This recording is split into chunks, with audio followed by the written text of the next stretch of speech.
الحمد لله نحمده ونستعينه ونستغفره ونعوذ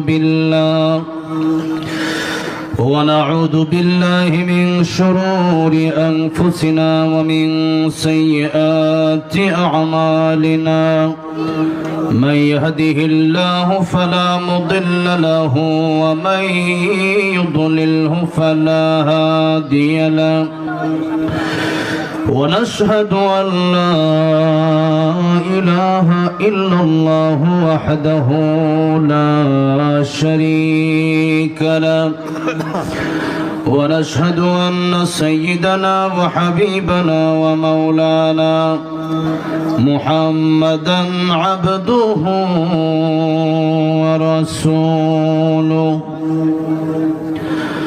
الذي أرسله بالحق بشيرا ونذيرا وداعيا إلى الله بإذنه وسراجا منيرا أما بعد فقد قال الله تعالى في كلامه المجيد وفي فرقانه الحميد أعوذ بالله من الشيطان الرجيم بسم الله الرحمن الرحيم تبارك الذي بيده الملك وهو على كل شيء قدير الذي خلق الموت والحياة ليبلوكم أيكم أحسن عملا وهو العزيز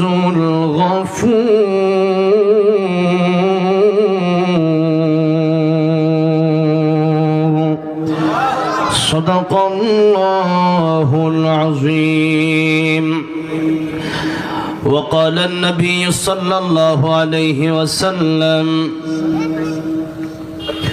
اغتنم خمسا قبل خمس شبابك قبل هرمك وصحتك قبل سقمك وغناك قبل فقرك وفراغك قبل شغلك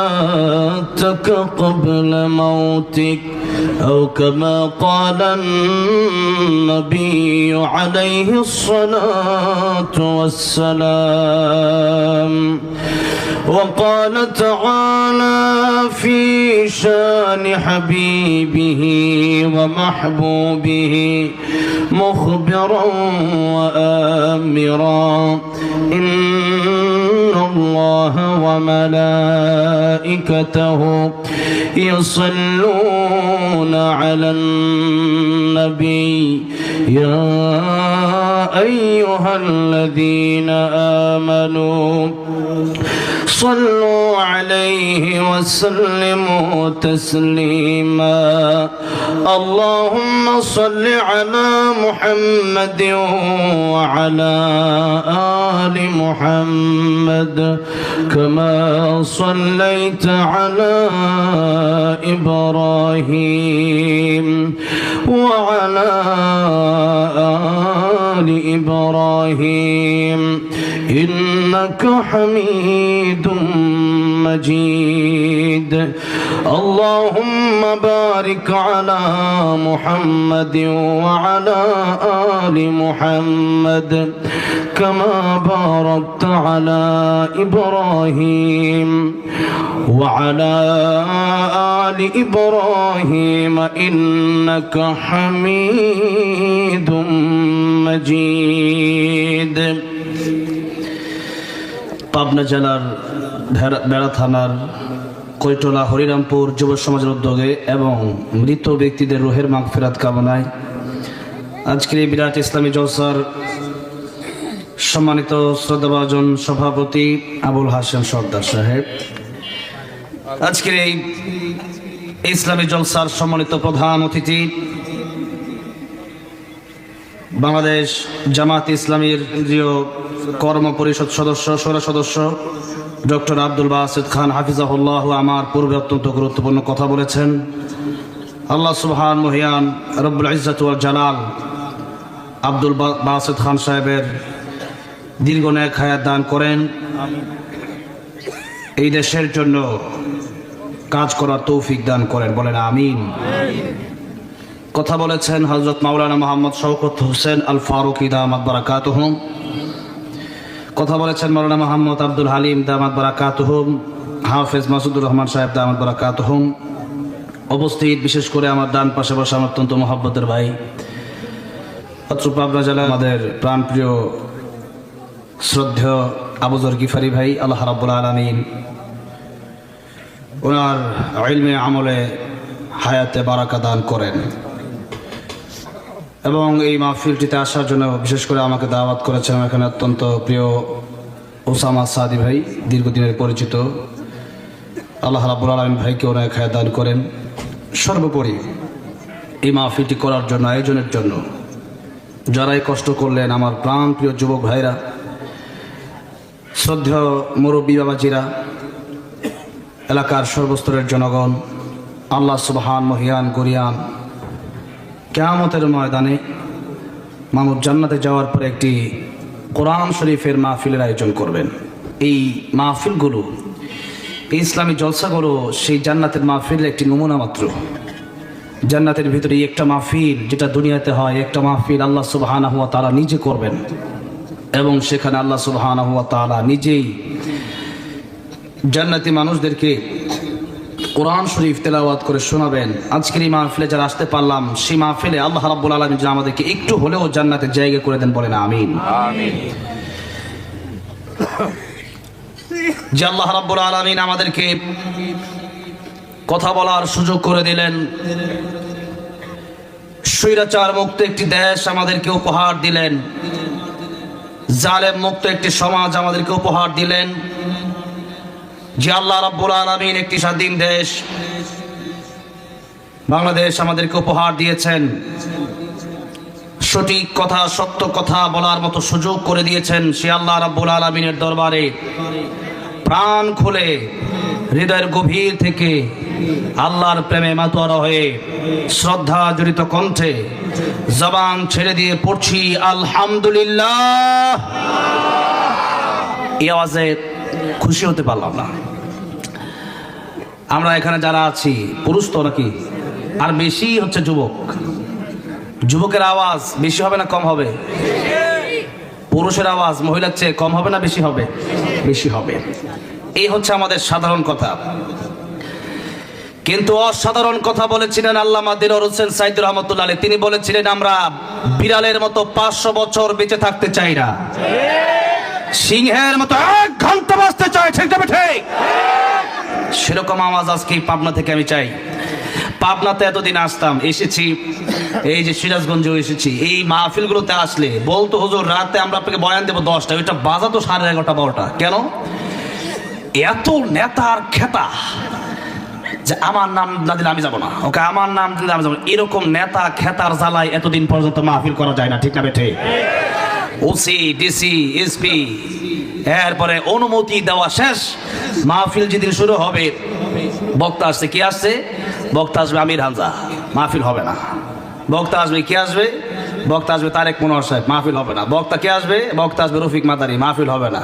বক্তা কে আসবে? বক্তা আসবে আল্লাহ মামুনুল হক, মাহফিল হবে না। কারণ ওদের তো দেহের ভিতরে আবু জাহেলের রক্ত প্রবাহমান, ওদের কাছে কোরআন ভালো লাগবে না। এখন কোরআন ভালো না লাগলেও আল্লাহ রাব্বুল আলামিন বাংলাদেশে কোরআনের মতো ময়দান কায়েম করে দিয়েছেন। তোদের কাছে ভালো না লাগতে পারে, বাংলার জমিন কোরআন দিয়ে চলবে। ঠিক না ঠিক? তোদের ভালো না লাগে দিয়ে কি আসে যায়? ভালো লাগবে আমার আল্লাহর কাছে, যেটা ভালো লাগবে ওটাই দেশে চলবে, ওটাই পৃথিবীতে চলবে। সামনে দিন আসছে, সামনে দিন আসছে। এগুলো যত দেখতেছেন এই ভারত, এরপরে আমেরিকা, ইসরায়েল, যা দেখতেছেন এগুলো সব ভবিষ্যৎ হয়ে যাবে গজওয়াতুল হিন্দের মাধ্যমে। কিসের মাধ্যমে? গজওয়াতুল হিন্দের মাধ্যমে। গজওয়াতুল হিন্দের জন্য, যুদ্ধের জন্য যখন ডাক দেওয়া হবে তখন পালাবেন না যাবেন? কি করবেন? হ্যাঁ, আমাদের দেশে কিছু চাটুকার স্বৈরাচারের গোলাম ছিল হুজুররা, কয়েকদিন আগে পুলিশ ধরতে গেছে, ওই ভণ্ডটা পালাইছে, পুলিশ দেখে দৌড় দিছে। হ্যাঁ, এদেশে আমরা কোনোদিন দেখি নাই যে আল্লামা সাইদিকে গ্রেফতার করছে, আল্লামা সাইদিক পালাইছে। আমরা দেখি নাই যে আল্লামা মামুনুল হককে গ্রেফতার করতে গেছে পুলিশ, মামুনুল হক সাহেব পালাইছে। আমরা দেখি নাই সাখাওয়াত হোসেন রাজি সাহেবকে গ্রেফতার করতে গেছে, সাখাওয়াত হোসেন রাজি সাহেব পালাইছে। কিন্তু ওটা ধরতে গেছে পালাইছে, কারণ ওটা ছিল স্বৈরাচারের দালাল। 5টা গোলাম ছিল একটা, ঠিক না বেঠে? একটা কেউ ছাড় দেওয়া হবে না। কোরআন শরীফ, আমরা কথা বলেছি মাজলুমের পক্ষে, জালেমের বিপক্ষে। যারা আলেমদেরকে তিলে তিলে শেষ করে দিয়েছে, যারা আল্লামা সাইদুর রহমতুল্লাহ আলাইহিকে ইনজেকশনের সাথে বিষ মিশিয়ে শহীদ করে দিয়েছে, যারা মতিউর রহমান নিজামী সাহেবকে ফাঁসি দিয়েছে, কাদের মোল্লা সাহেবকে ফাঁসি দিয়েছে, এই দেশে শত শত আলেমকে যারা হত্যা করেছে, এবং এই হত্যার সাথে জড়িত যেই লোকগুলো ছিল, প্রশাসনের কর্মকর্তা ডিবি হারুন সহ সবগুলোর সাথে সবগুলোর সাথে হাতাহাতি, এমন মিল স্টেজে উঠলে মনে হয় তারা আপন দুলাভাই হয়। এরকম সম্পর্ক যারা রেখেছে, কি মনে করেন এরা কি আলেমদের পক্ষে ছিল না স্বৈরাচারের দালাল ছিল? হ্যাঁ, স্বৈরাচারের দালালদের পক্ষে কোনো কথা নাই। অনেকেই বলে এদের পক্ষে, ইসকনের দালালদের পক্ষে, জালেমের দালালের পক্ষে। জালেম যেরকম তার শাস্তি হবে, জালেমের দালাল যারা ছিল এদেরও শাস্তি হবে। এই জন্য আমরা মুনাফিক হয়ে বাঁচতে চাই না, আমরা বাঁচতে চাই কেবলমাত্র একজনের গোলামি করে। জবান খুলে বলেন তিনি কে? জোরে বলেন তিনি কে? জবান ছেড়ে দিয়ে বলেন আল্লাহু আকবার। আল্লাহর চেয়ে বড় কেউ আছে? জোরে বলেন আছে? নাই। আজ এই পৃথিবীর যে সিস্টেম, এই সিস্টেমটা বলেন তো, আল্লাহর এই যে বললাম আল্লাহু আকবার, আল্লাহ বড়, আল্লাহর চেয়ে বড় কেউ নাই। বলেন এই পৃথিবীতে আমরা যেভাবে চলছি, দেশ যেভাবে চলছে, পৃথিবী যেভাবে চলছে, ওটা কি কোরআনের নিয়মে, আল্লাহর নিয়মে চলছে না আমাদের নিজস্ব নিয়মে? আমাদের নিজস্ব নিয়মে চলছে। তাই আজকে সূরা মুলুক থেকে আমরা তাফসীরে ঢুকবো। বলি ইনশাআল্লাহ। আল্লাহ রাব্বুল আলামিন বলছেন, تبارك الذي بيده الملك وهو على كل شيء قدير। এই আকাশ জমিন, আমরা যারা এখানে বসে আছি, যারা দাঁড়িয়ে আছি, পৃথিবীর যত মাখলুক আছে, সবার একাচ্ছত্র মালিকানা কার হাতে? মালিককে। এই যে মালিক আল্লাহ, এটাই আল্লাহ রাব্বুল আলামিন বোঝাতে চাইলেন। বিয়াদিহিল মুলক, রাজত্ব আমার আল্লাহর হাতে।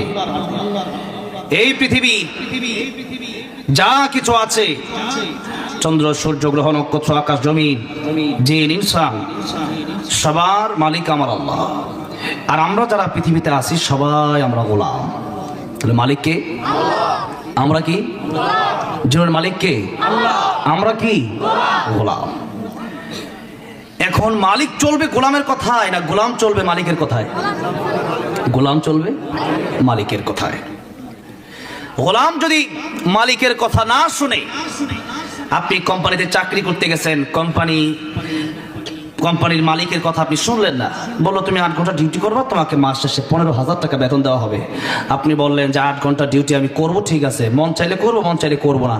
মালিক বললো তোমার চাকরি নট হয়ে যাবে, ঠিক না বে ঠিক, বেতন পাবা না, চলে যাও, অন্য লোক এখানে ঢুকবে। আল্লাহ রাব্বুল আলামিন বলেন, আমি আল্লাহ রাব্বুল আলামিন তোমাদের মালিক, তোমরা আমার গোলাম। আকাশের নিচে জমিনের উপরে আমি আল্লাহ রাব্বুল আলামিন তোমাদেরকে যেভাবে বলবো ওভাবেই তোমরা চলবা।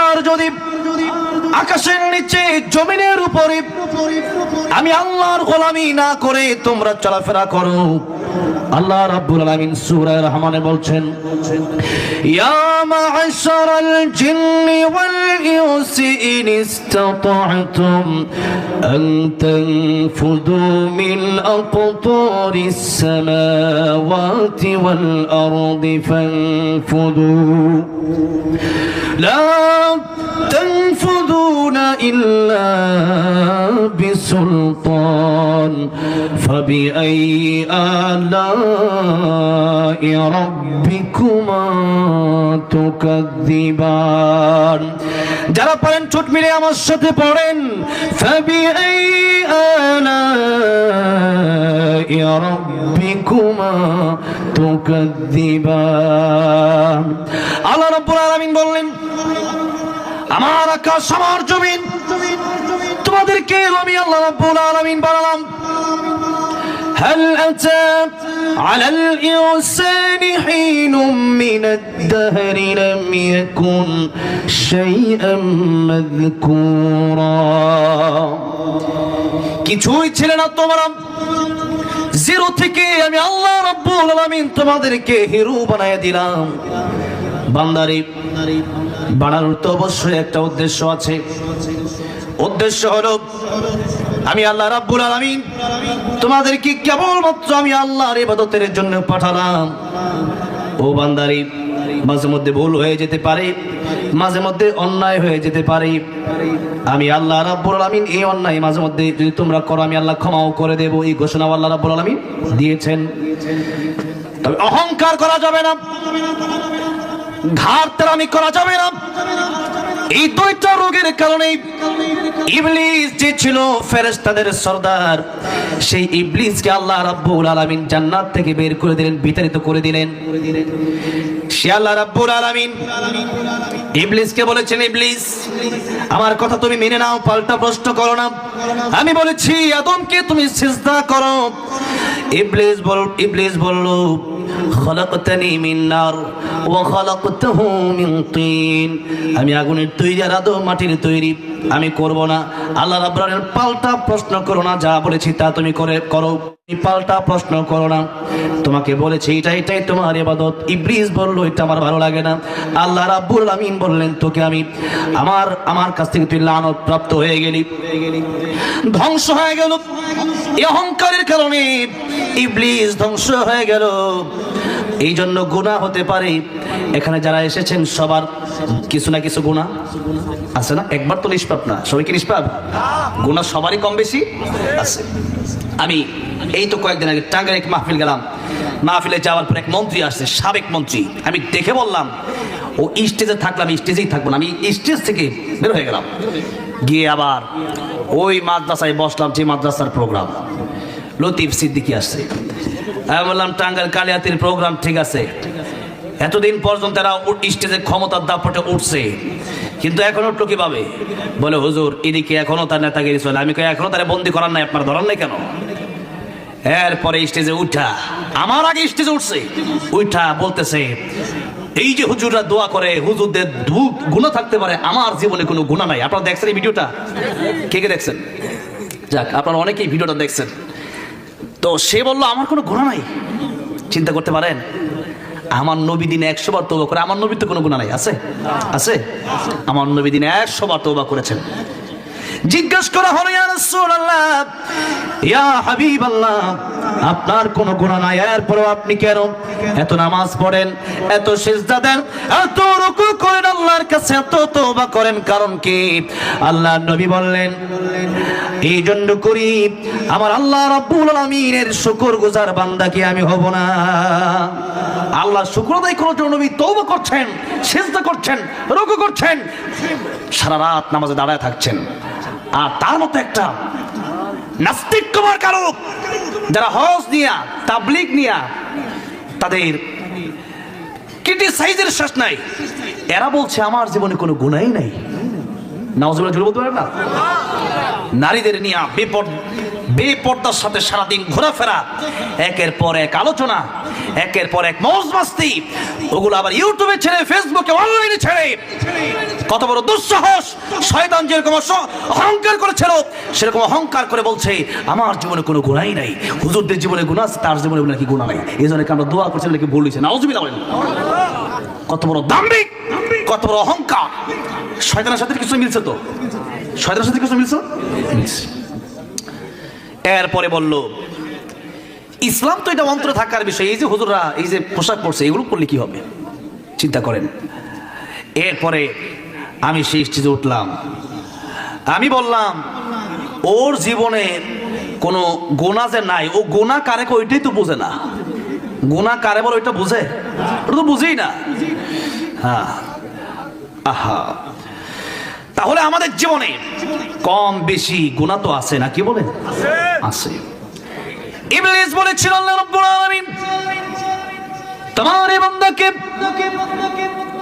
আমি ইবলিস ডান দিক থেকে, বাম দিক থেকে, সামনে পিছনে, সব দিক থেকে ثم لآتينهم من بين أيديهم ومن خلفهم وعن أيمانهم وعن شمائلهم আমি ধোঁকা দিতে দিতে তোমার বান্দাকে জাহান্নামের দিকে নিয়ে যাব। আল্লাহ রাব্বুল আলামিন বললেন ইবলিস রে, সারা জীবন ধোঁকা দেবে আমার বান্দা, মৃত্যু আসবে, তাকেও যদি তওবা করতে পারে আমি আল্লাহ রাব্বুল আলামিন বান্দার জীবনের গুনাহগুলি মাফ করে দেব।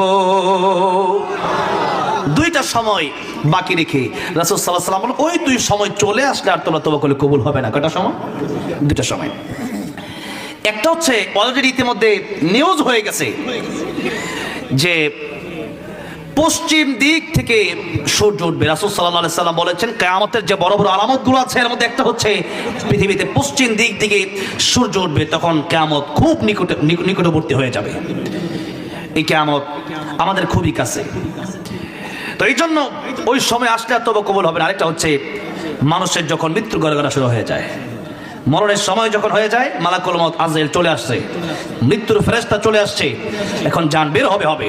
তখন ফেরাউনও বলেছিল আনা মিনাল মুসলিমিন, আমি মুসলমান।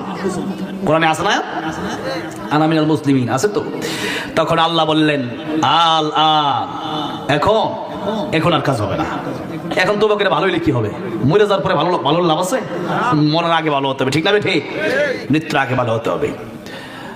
আজ ক্ষমতা চলে গেছে, এই জন্য অনেক মানুষ এখন কয় যে যা হইছে হইছে, মানে যা হইছে হইছে না, এতদিন ভালো ছিল না কেন, এখন বিচার হবে, ঠিক না? ঠিক, এখন যা হইছে এটা বললে লাভ নাই, এখন বিচারের কাঠগড়ায় যেতে হবে। আমার ভাইরা, আমার মুরব্বী বাবাজিরা, বলছিলাম আল্লাহ রাব্বুল আলামিন বললেন এই দুনিয়াতে আমি আল্লাহ তোমাদেরকে পাঠালাম আমার গোলামের জন্য, তোমরা আমার গোলাম, আমি আল্লাহ তোমাদের মালিক। মালিক কয়জন? আর আমরা সবাই গোলাম। আল্লাহ বললেন আমি আল্লাহ রাব্বুল আলামিন তোমাদেরকে গোলাম হিসেবে পৃথিবীতে পাঠালাম, আর গোলাম যারা হয়ে যাবে আমি আল্লাহ রাব্বুল আলামিন তাদেরকে ভালোবাসবো। কিয়ামতের ময়দানে তোমাদেরকে ডেকে ডেকে জান্নাতে যাব। কোরআন শরীফ এসেছে ইয়া আইয়াতুহান নাফসুল মুতমাইন্নাতু রুজিই ইলা রাব্বিকি রাদিয়াতাম মারদিয়া ফাদখুলি ফি ইবাদি ওয়াদখুলি জান্নাতি। আল্লাহ বলবেন হে প্রশান্ত মন, আমি আল্লাহ রাব্বুল আলামিন তোমাদের প্রতি খুশি, তোমরাও আমার প্রতি খুশি, এসো আমার দিকে আসো। আর ফাদখুলি ফি ইবাদি, এই যে ইবাদ আব্দুন শব্দ থেকে আসছে, ইবাদি আব্দুন মানে গোলাম, আব্দুন মানে বান্দা। আর গোলামি যারা করবে এদের চাকরিটাই থাকবে, গোলামি না করলে ফ্যাক্টরিতে মালিক চাকরি দেয় না। যেমনি ভাবে দুনিয়ার মালিক যদি বলতে পারে আমি তোমাকে চাকরি দিলাম না, চাকরি যদি না করো চলে যাও, বেতন পাবা না, তবে একটা কথা আছে, ওই মালিকের সাথে বেয়াদবি করলে ওই মালিক আপনাকে ডাইরেক্ট বের করে দিলেও আল্লাহ রাব্বুল আলামিন আপনাকে সুযোগ দেন। আল্লাহ রাব্বুল আলামিন এই তামাম পৃথিবীর যে মানুষ বানালেন, এই মানুষগুলোর ভিতরে 200 কোটি মানুষ ইমানদার মুসলমান, এরপর নামে বেশি কাজে কাজে কম, নামে বেশি কাজে কম। আমরা এই যে এত মানুষ আসলাম ফজর নামাজের সময় কিন্তু এত মানুষ যায় না। আচ্ছা বলেন, আমরা যে নামাজই না পড়ি এই দেশের ভিতরে ইসলাম কায়েম করা কি সহজ না কঠিন? আগে তো নিজেদের ঠিক হতে হবে নাকি বলেন, পরে তো দেশ ঠিক হবে। এই জন্য আল্লাহ রাব্বুল আলামিন বললেন, গোলামি যদি আমার করো ফাদখুলি ফি ইবাদি ওয়াদখুলি জান্নাতি, যদি গোলাম হতে পারো তাহলে তোমরা যাবা জান্নাতে। এখন আল্লাহ রাব্বুল আলামিন বললেন আমার কোরআন দিয়া দেশ চালাও। আপনি বললেন না আল্লাহটা ভালো লাগে না। আমি বললাম আল্লাহু আকবার, কারণ আল্লাহু আকবার স্লোগানই ভালো লাগে না। তাহলে সে কি গোলাম হতে পারবে? উল্টা শয়তানের দলে যাবে। উল্টা কার দলে যাবে? শয়তানের দলে যাবে। এখন কোরআন শরীফ দিয়ে যদি আল্লাহর গোলামি করতে হয়, আল্লাহর গোলামি শুধু ঘরের ভিতরে মসজিদের ভিতরে আর মাদ্রাসার ভিতরে চলবে না গোটা দেশের ভিতরে চলবে? তাম পৃথিবীতেই চলবে। কিন্তু বড় দুঃখজনক ব্যাপার, সবাই বলে চলবে কিন্তু কোরআন, আল্লাহর আইন, আল্লাহর হুকুম, আল্লাহর গোলামি আমরা শুধু মসজিদে সীমাবদ্ধ রাখছি, শুধু মাদ্রাসায় সীমাবদ্ধ রাখছি, শুধু নিজের ঘরে সীমাবদ্ধ রেখেছি। দেশে আমরা আল্লাহর কোরআনের আইন এখনো বাস্তবায়ন করতে পারি? যেমন কোরআন শরীফে আইন আছে, আস-সারিকু ওয়াস-সারিকাতু ফাকতাহু আইদিয়াহুমা, চোর যদি চুরি করে তার হাত কেটে দাও। কোরআন শরীফের আইন এটা আছে না নাই? এখন আপনি এই আইন তো মানেনি না, বরং কালকে একজন হাত কাটলে দেখবেন এর প্রতিবাদও কয়েকজন করবে, কিন্তু নামে মুসলমান কিন্তু ভিতরে ঈমান। ওয়া মিনান নাস মান ইয়াকুলু আমান্না বিল্লাহি ওয়া বিল ইয়াউমিল আখির ওয়া মা হুম বিমুমিনিন ইখাদিউনা আল্লাহ ওয়াল্লাযীনা আমানু ওয়া মা ইয়াখদাউনা ইল্লা আনফুসাহুম ওয়া মা ইয়াশউরুন। আল্লাহ বলেন, যারা বলে ঈমান এনেছি সবাই তো আসলে ঈমানদার না। সবাইকে আপনি ঈমানদার পাবেন না। অনেক লোক আছে তাদেরকে মিষ্টি খেতে বললে তারা মিষ্টি খায়, কিন্তু যুদ্ধের ময়দানে যেতে বললে পরে তারা রাজি না। কোনো বোমাবাজির সাথে আমরা নাই, তরবারির সাথে আমরা নাই। তো রাসূল সাল্লাল্লাহু আলাইহি সাল্লামের সাথে কি তরবারি ছিল না? হযরত আলী রাদিয়াল্লাহু আনহুর সাথে কি তরবারি ছিল না? হযরত আলী রাদিয়াল্লাহুর সাথে তরবারি ছিল, ওমরের সাথে তরবারি ছিল, খালিদ ইবনে ওয়ালিদের সাথে তরবারি ছিল, হযরত আবু বকর সিদ্দিক রাদিয়াল্লাহুর সাথে তরবারি ছিল। আমাদের হাতে তরবারি দেখলে জঙ্গিবাদ বলার মানেটা কি বুঝতে হবে, সমস্যা আছে কোথাও, ঠিক না বেঠে? এই যে তাহেরি ও বলছে, এবং ওদের সাথে যারা আছে ওরা বলছে আমরা শুধু আমরা শান্তির প্রতীক, আমরা ওই বোমাবাজির সাথে নাই, তরবারির সাথে আমরা গুলির সাথে আমরা নাই।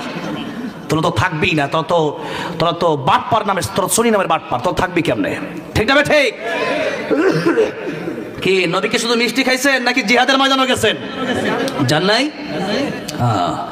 এই জন্য বলা হয়েছে সুন্নাত নয় শুধু দাওয়াতের মেহমান, সুন্নাত নয় শুধু খাওয়া শেষে মধুপান, আরো কিছু সুন্নাত আছে তুমি জানো কি?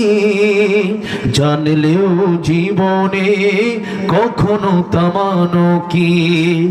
সুন্নাত শুধু নয় বকরি চড়াতে যাওয়া, আর সুন্নাত হলো পাথরের আঘাত খাওয়া, ঠিক না ঠিক?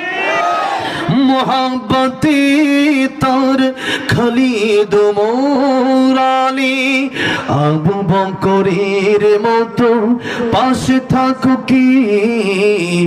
আরো কিছু সুন্নাত আছে তুমি জানো কি? জানলেও জীবনে কখনো তা মানো কি? এই জন্য সুন্নাত যদি মানতে হয় অর্ধেক না পরিপূর্ণ মানতে হবে। বলে আল্লাহ রাব্বুল আলামিন বললেন ইয়া আইয়ুহাল্লাযীনা আমানু দুখুলু ফিস সিলমি কাফা ওয়া লা তাত্তাবিউ খুতুওয়াতিশ শাইতান ইন্নাহু লাকুম আদুউম মুবিন। গোলামি যদি করতে চাও মুসলমান যদি হতে চাও তোমরা অর্ধেক মানলে হবে না, বরং পরিপূর্ণ মানো। উদখুলু ফিস সিলমি কাফা, আইতাম্মা মানলে পরিপূর্ণ মানবা, অর্ধেক মানলে হবে না। অর্ধেক মানে মুনাফিকরা, অর্ধেক মানে কারা? অর্ধেক মানে কারা? মুনাফিকরা। আপনি আর আমি কেমন মুসলমান? আপনি আর আমি হয়তো এরকম জন্মগতভাবে মুসলমান হয়েছে, আর অনেকে হয়তো ইমাম সাহেবের কাছে কালিমা পড়ে হাত রেখে মুসলমান হয়।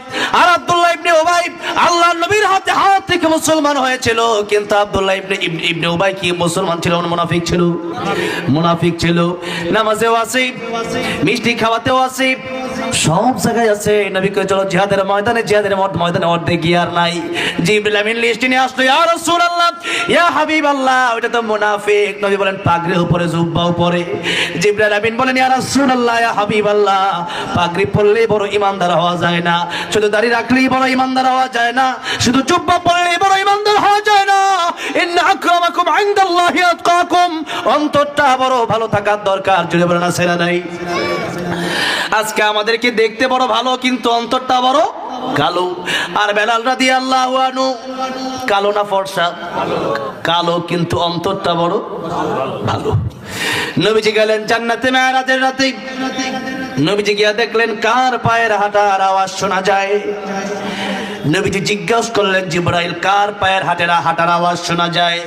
জিবরাইল বলেন ইয়া রাসূলুল্লাহ, ইয়া হাবিবাল্লাহ, জান্নাতের ভিতরে আপনার আগে কেউ ঢোকে নাই, তবে কথা হচ্ছে হযরত কালো বেলাল রাদিয়াল্লাহু আনহু দুনিয়ার জমিনে হাঁটে, তার হাঁটার আওয়াজ আল্লাহর তৈরি জান্নাতের ভিতরে এসে পৌঁছে যায়। লুকমান হাকিম, সূরা লুকমান কোরআন শরীফে আছে না নাই? সূরা লুকমান আছে 21 নম্বর পারা 10 নম্বর পৃষ্ঠায়। এই সূরা লুকমান আল্লাহ রাব্বুল আলামিন নাযিল করলেন। লুকমান আলাইহিস সালাম তার সন্তানকে বললেন, ওয়া ইয ক্বালা লুকমানু লিবনিহি ওয়া হুয়া ইয়াইযুহু ইয়া বুনাইয়া লা তুশরিক বিল্লাহ ইন্নাশ শিরকা লাযুলমুন আযীম। লুকমান হাকিম বললেন, সন্তান তুমি শিরক করো না, কারণ কেউ যদি শিরক করে তাহলে সেই ব্যক্তি আর জান্নাতে যেতে পারে না। আল্লাহ রাব্বুল আলামিন বললেন, ইন্নাল্লাহা লা ইয়াগফিরু আন ইউশরাকা বিহি ওয়া ইয়াগফিরু মা দুনা যালিকা লিমান ইয়াশা ওয়া মান ইউশরিক বিল্লাহি ফাকাদ ইফতারা ইসমান আযীমা। কিয়ামতের ময়দানে বান্দারে, আমি আল্লাহ রহমান, আমি আল্লাহ রহিম, আমি আল্লাহ গফফার। বান্দা তোর জীবনের সব গুনাহ আমি আল্লাহ রাব্বুল আলামিন maaf করে দিতে পারি। চাইলে আল্লাহ চাইলে maaf করতে পারেন কি পারেন না? আল্লাহ রাব্বুল আলামিন এক একটা উসিলা দেখে দেখে বান্দাকে maaf করবেন। এমন কি একজন মানুষ কিয়ামতের ময়দানে হাদিস শরীফে এসেছে জান্নাতে যাবে। নবীজি বলেন ওই ব্যক্তিটাকে দুনিয়াতে একজন মানুষ এক গ্লাস পানি পান করিয়েছিল বিপদের সময়। সেই ব্যক্তি বলবে, তোমাকে আমি পানি পান করিয়েছিলাম, তুমি তো আল্লাহর প্যারা বান্দা, আজকে কি আমাদের জান্নাতে তোমার সাথে নিয়ে যাওয়া যায় না? ওই লোকটা আল্লাহর কাছে বলবেন, আল্লাহ রাব্বুল আলামিন আমাকে দুনিয়াতে এক গ্লাস পানি পান করিয়েছিল, এক গ্লাস পানির উসিলায় আল্লাহ রাব্বুল আলামিন কিয়ামতের ময়দানে ওই ব্যক্তিকে সাথে তারও জান্নাতের মালিক বানিয়ে দিবে। তাহলে কোন আমল আমার আপনার আল্লাহর কাছে মানে প্রিয় হয়ে যায়, এটা কি বলা যায়? যদি বলা যায়, বলা যায় না। যে কারণে কোন নেক আমল ছোট হলেও সেটা ছাড়া যাবে না, আর গুনাহ যদি ছোট হয় সেটাও করা যাবে। আপনি জান্নাতে যাওয়ার জন্য একটা নেক আমল যথেষ্ট, আবার জাহান্নামে যাওয়ার জন্য একটা গুনাহ যথেষ্ট। আমরা জান্নাতের আশা করি আর জাহান্নামকে আমরা ভয় করি।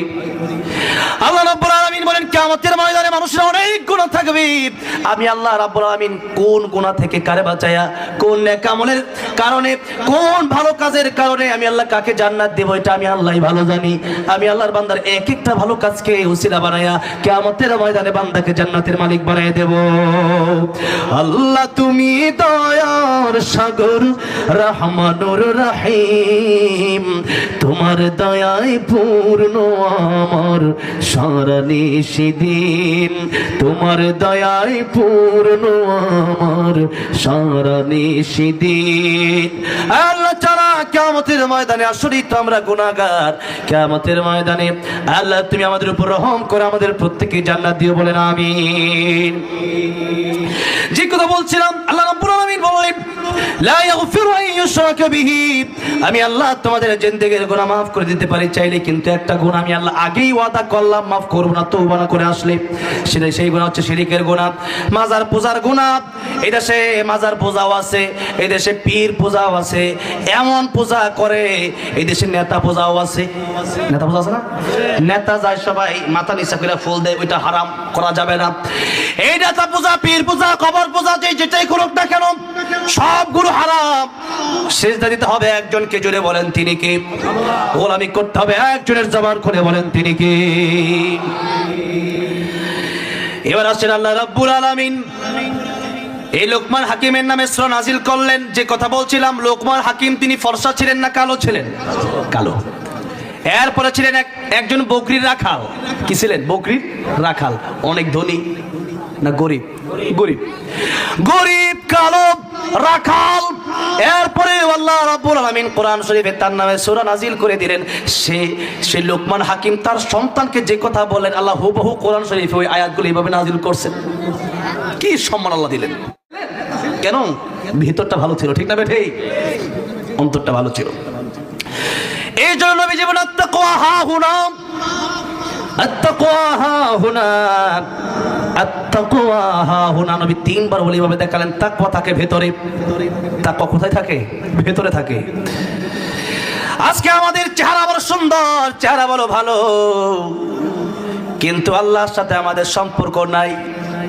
আল্লাহর সাথে সম্পর্ক নাই, যার কারণে বিপদে পড়লে পরে দৌড়ান নেতার কাছে, বিপদে পড়লে দৌড়ান বড় ভাইয়ের কাছে। সাহাবায়ে কেরাম বিপদে পড়লে দৌড়াতো আল্লাহর কাছে। কার কাছে? ইব্রাহিম আলাইহিস সালামকে যখন আগুনে ফেলে দেওয়া হবে, ইব্রাহিম আলাইহিস সালামের সামনে জিবরাইল আলাইহিস সালাম চলে আসলেন। আল্লাহর পয়গম্বর ইব্রাহিম খলিলুল্লাহ, আপনি বলেন আপনার আগুন থেকে বাঁচায় দিই। পয়গম্বর ইব্রাহিম খলিলুল্লাহ ডেকে বললেন, আমারে তুমি কেন আগুন থেকে বাঁচাবা? আমার আল্লাহ কি অন্ধ হয়ে গেছে? আমার আল্লাহ রাব্বুল আলামিন কি আমার দেখে না? আল্লাহু আকবার। আমার আল্লাহ কি আমার দেখে না? আর আমার আল্লাহ যদি আমার দেখে, আমি আগুনে পড়বো, এটা তো আল্লাহ দেখতেছে। ওটা দেখার পরে যদি আল্লাহ সহ্য করে, আল্লাহর কাছে ভালো লাগে, আমি ইব্রাহিম একবার নয় দুইবার নয়, আল্লাহর খুশির জন্য 1000 বার আমি আগুনে জ্বলতে রাজি আছি। আল্লাহ বললেন, ইয়া নারু কুনি বারদান ওয়া সালামান আলা ইব্রাহিম। আগুন আমার ইব্রাহিমের জন্য আর গরম থাকতে পারো না, আমার ইব্রাহিমের জন্য তুমি আরামদায়ক হয়ে যাও। ইব্রাহিম আলাইহিস সালাম পৃথিবী থেকে চলে যাওয়ার আগে মানুষদেরকে বলেন, পৃথিবীর মানুষেরা শোনো, পৃথিবীতে কত জায়গায় আমি গেলাম, কত জায়গা আমি দেখলাম, আর ওই 40টা দিন আগুনের ভিতরে আমি ছিলাম। আগুনের ভিতরে এত শান্তি, আগুনের ভিতরে এত শান্তি আমি পেয়েছি, পৃথিবীর কোন জায়গায় এত শান্তি আমি ইব্রাহিম খলিলুল্লাহ দেখি নাই। এই জন্য কবি বলেছেন, যে নামে ইব্রাহিমের আগুন হলো পানি, ডাকার মতো ডাকলে আজো সাড়া দেবেন তিনি রে মন, সাড়া দেবেন তিনি। ও মধুর নামটি মিটাই হতাশার জ্বালা, গলেতে পরো ও নামের মালা, ও নামের তুলনা হবে না, হবে না, তুলনা নাই নাই নাই, তুলনা নাই নাই নাই। এসো না আল্লাহর নামে গান গাই, এসো না মন প্রাণ জোড়াই, এসো না মন প্রাণ জোড়াই। আল্লাহু আকবার, সবাই আল্লাহু আকবার, আল্লাহু আকবার জোড়ে আল্লাহু আকবার। জামান ছাদি আল্লাহু আকবার, সবাই আল্লাহু আকবার, আল্লাহু আকবার বলেন। আল্লাহকে তো ডাকতে পারতেছেন না, জবান বন্ধ হয়ে গেছে আমল না করতে করতে। আল্লাহু আকবার জোড়ে আল্লাহু আকবার, আল্লাহু আকবার বলেন আল্লাহু আকবার। ও মধুর নাম চিনিলে এই হৃদয় হাসে, ও মধুর নামে সুখ নেমে আসে, ও নামের তুলনা মিলে না, মিলে না, তুলনা নাই নাই নাই, তুলনা নাই নাই নাই। এসো না আল্লাহর নামে গান গাই, এসো না মন প্রাণ জোড়াই, এসো না মন প্রাণ জোড়াই। আল্লাহু আকবার জোড়ে আল্লাহু আকবার, আল্লাহু আকবার বলেন। আমার ভাইরা সেই আল্লাহর কাছে সব সময় চাইবো, কিন্তু আজকে আমরা তাওয়াক্কুল হারিয়ে ফেলেছি। কি হারিয়ে ফেলেছি? তাওয়াক্কুল। দুনিয়ার পিছনে যত দৌড়াবেন দুনিয়া আপনার কাছ থেকে চলে যাবে, শুধু দৌড়াবেন কিন্তু পাবেন না। আর মাল্লাহুল মাওলা ফালাহুল কুল, আল্লাহর প্রেমে যদি পাগল হতে পারেন তামাম পৃথিবী আপনাকে দিয়ে দিবে, আপনি নিতে চাইবেন না।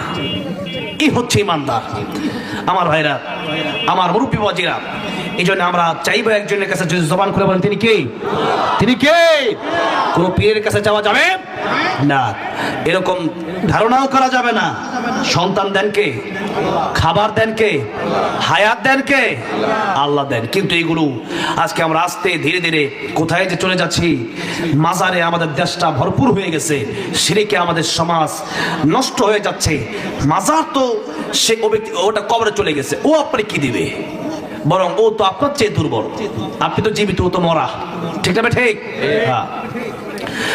আমার ভাইরা, আমার মুরব্বি বাবাজিরা, যে কথা বলছিলাম, আল্লাহ রাব্বুল আলামিন বলেছেন তোমাদেরকে পাঠালাম আমার গোলামি করার জন্য, তবে গোলামি বেশি দিন করতে হবে না। এই যে বালেগ হওয়া থেকে নিয়ে মৃত্যু পর্যন্ত তোমাদের গোলামি হবে। আর যদি কারো মনে না চাই যে আমি গোলামি করব না, আপনি না করলে আল্লাহর ক্ষতি হবে। আপনি নামাজ না পড়লে আল্লাহর অনেক লস হয়ে যাবে, নাকি বলেন? আগামীকাল থেকে মনে হয় সূর্য আর উঠবে না, নাকি চন্দ্র মনে হয় উঠবে না, নাকি নাকি আপনার ক্ষতি হবে? আপনারই ক্ষতি হবে। আসাদ নূর, তাসলিমা নাসরিন, এটা তো একদল, এটা তো কোনো প্রভুতেই বিশ্বাসী না, রবেই বিশ্বাসী না।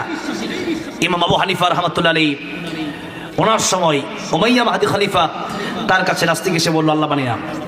তো এটা যদি তোমরা আমাকে বিশ্বাস করাতে পারো কোনো কারণেই, আমি বিশ্বাস করবো। লম্বা চড়া করে আমি ঘটনা বলার ইচ্ছাও আমার নাই, বলার চেষ্টাও করি না। এক একটা ঘটনা 2-3 মিনিট 5 মিনিটে বললেই শেষ হয়ে যায়। আমি ছোট্ট করে উদাহরণ দিচ্ছি। আমাদের দেশে কিছু লোক আছে, কিছু আলেম আছেন, আমি ওনাদেরকে বলবো এক ঘটনা বলছে 5 মিনিটে বলে শেষ করে, ওটা 5 ঘন্টা লাগায়। ওটা বলা যাবে না। আপনি এক ঘটনা বললে আর বাকি কি কি কি শোনাবেন? এই জন্য কথা তো অনেক, সমাজে অনেক সমস্যা। ওষুধ দেবো কোন জায়গায়? ঠিক না ঠিক? অনেক কথাই বলার দরকার। আমাদের অনেক সমস্যা এখন সমাজে। নামাজ নাই, পর্দা নাই, সুদ আছে, ঘুষ আছে, কোরআনের আইন নাই। আমরা যাবো কোথায়? কোথায় ওষুধ দেবো? কোনটা রেখে কোনটা ঠিক করব? কবে হিন্দুদেরকে দাওয়াত দেবো? মুসলমানের তো আমরা ঠিক করছি না। ঠিক না ঠিক? না, আগে মুসলমানদের ঠিক হতে পরে একসাথে আমরা মিলেমিশে হিন্দু, খ্রিস্টান, বৌদ্ধদেরকে আমরা দাওয়াত দেবো, বলি ইনশাআল্লাহ।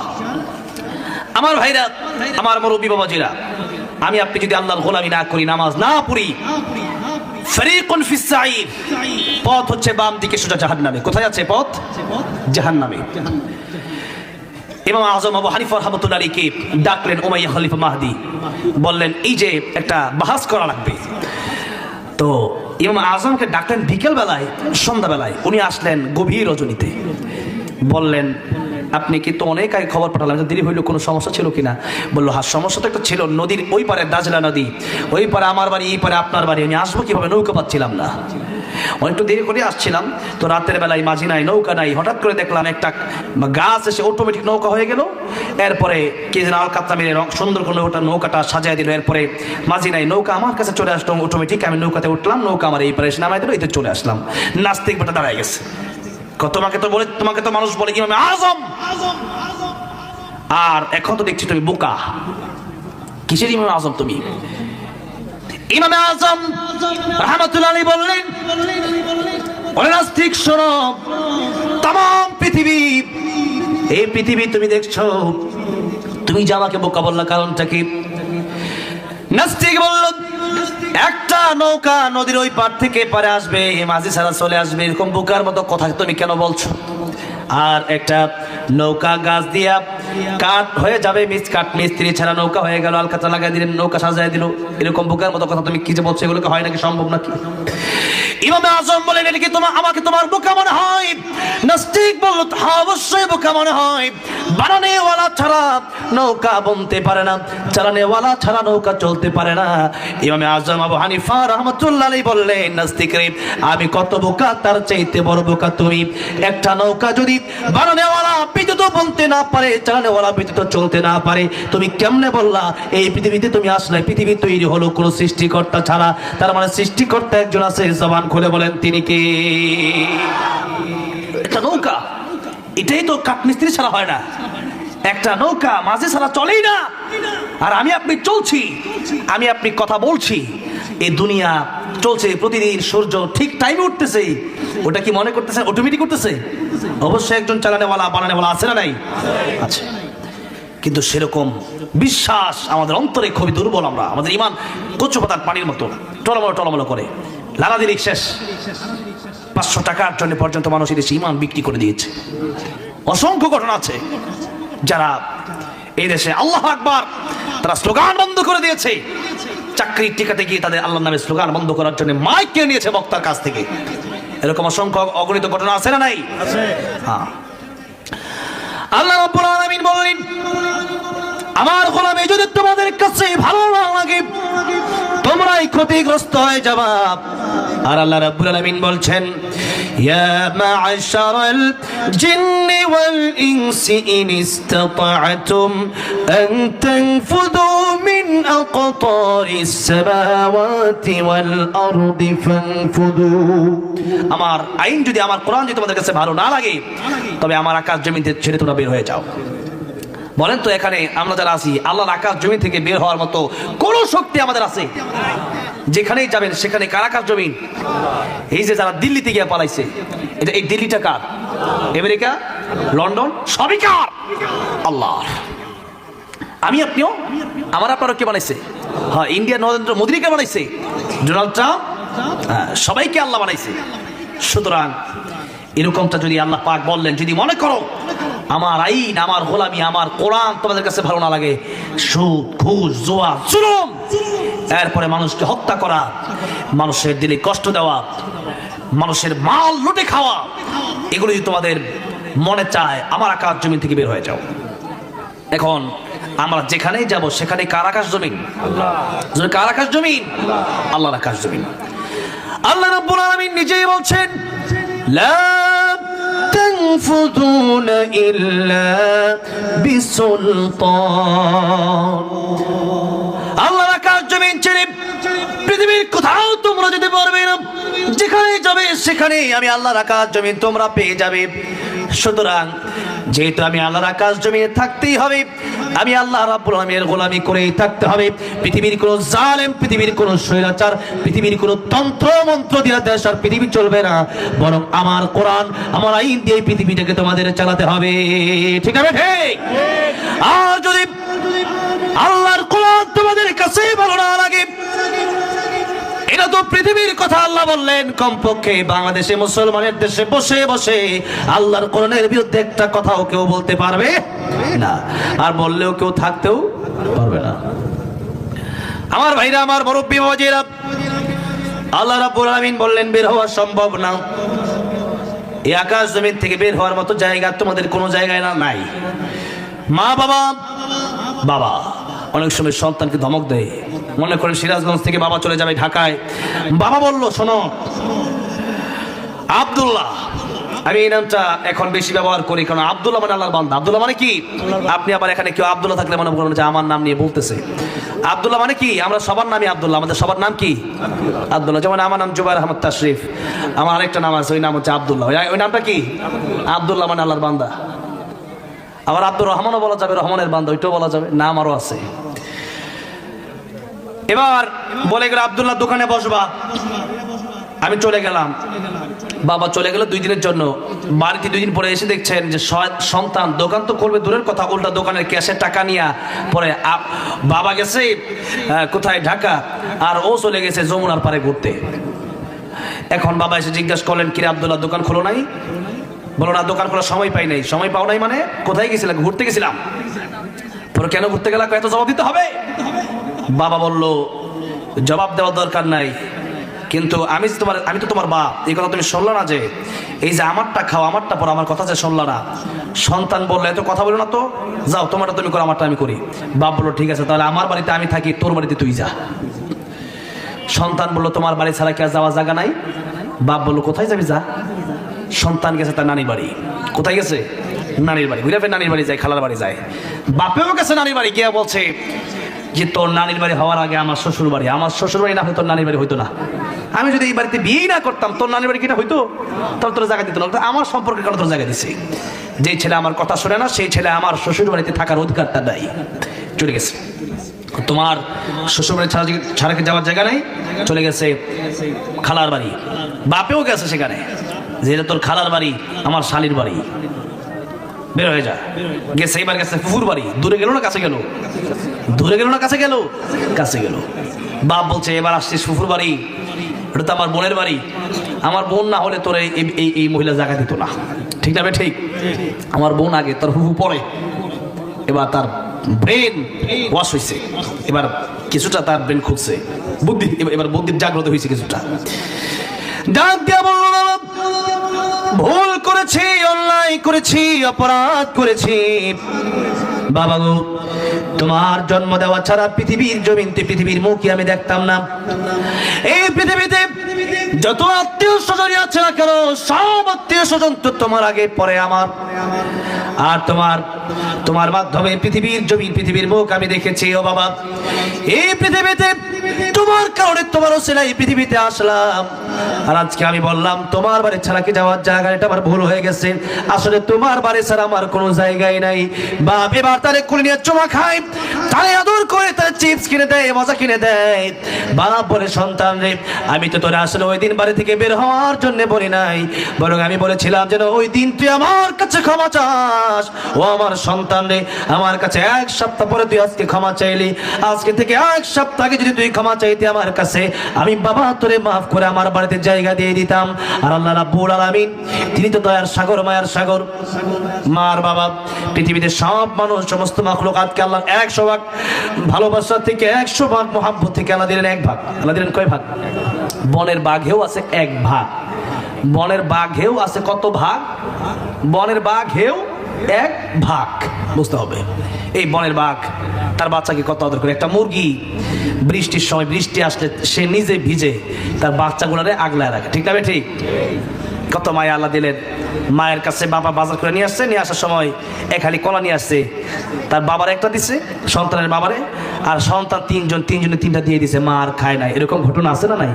এদের সময় বাবা সন্তানের জামা কাপড় কিনে দিতে গিয়া এরপরে নিজের জামা কিনা টাকা থাকে না, নিজের জামা কিনা নিজে পুরানটা দিয়ে ঈদ করে। এরকম ঘটনা কি কম না বেশি? অসংখ্য ঘটনা।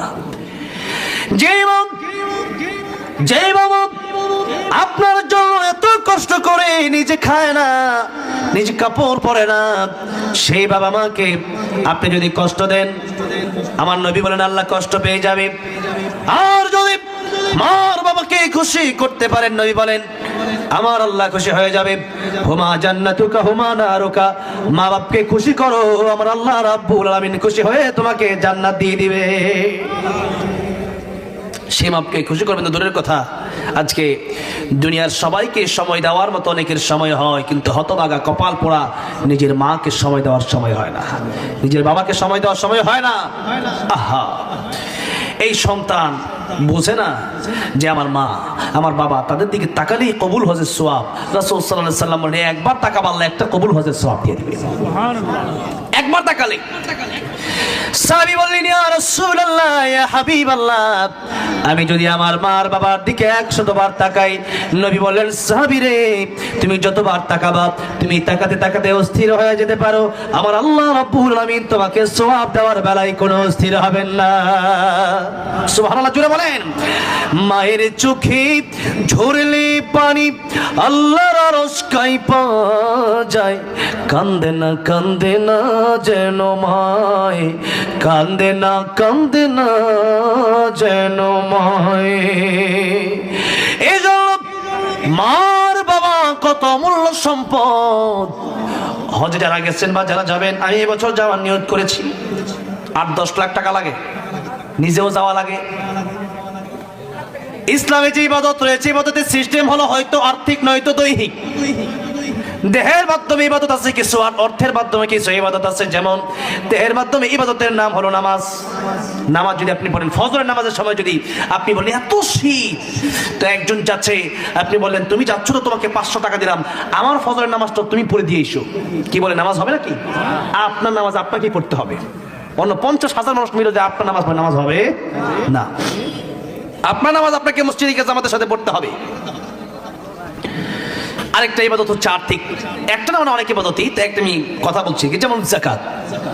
যাকাত আপনার 10,000 টাকা আছে এক বছরে, আপনি 10,000 টাকা না দিয়ে আপনি বললেন আমি 10 টাকার নামাজ পড়ে নিই, যাকাত আদায় হয়ে যাবে? হবে? হবে না।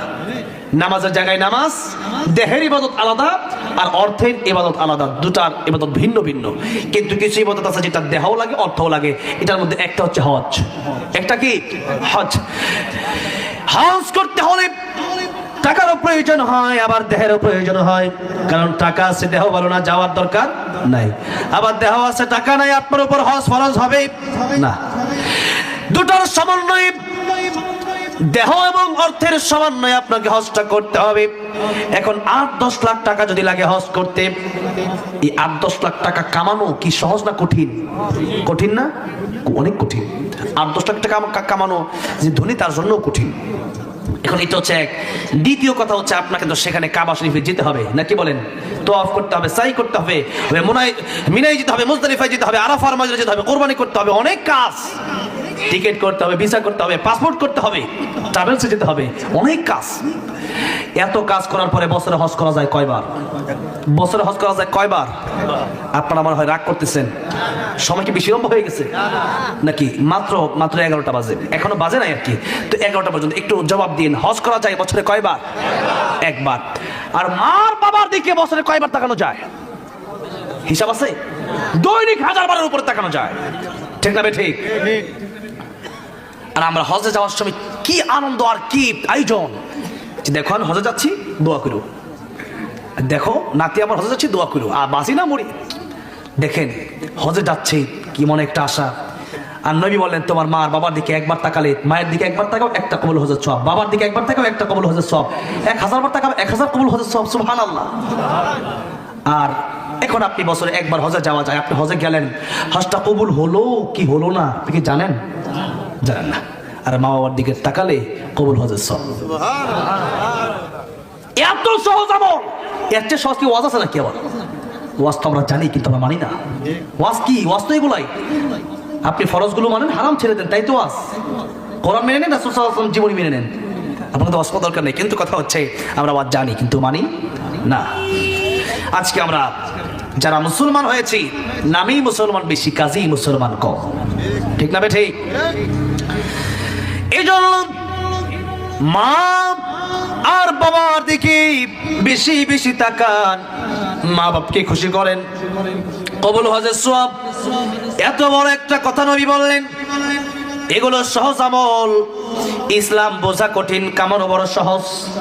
আর দুনিয়া বোঝা সহজ, কামানো বড় কঠিন। আপনি জানলেন যে ব্যবসা করলে, দোকানে বসলে 1 কোটি টাকা খাটাবো, এরপর আমার হয়তো 2 কোটি টাকা লাভ হয়ে যাবে, এটা জানলেন বুঝলেন, কিন্তু এত সহজ না। বইসা দেখেন 1 কোটি টাকা ওইটাও নাই হয়ে যেতে পারে, লাখ লাখ টাকাও নাই, দোকানের মালও নাই, গেছে কই বলা।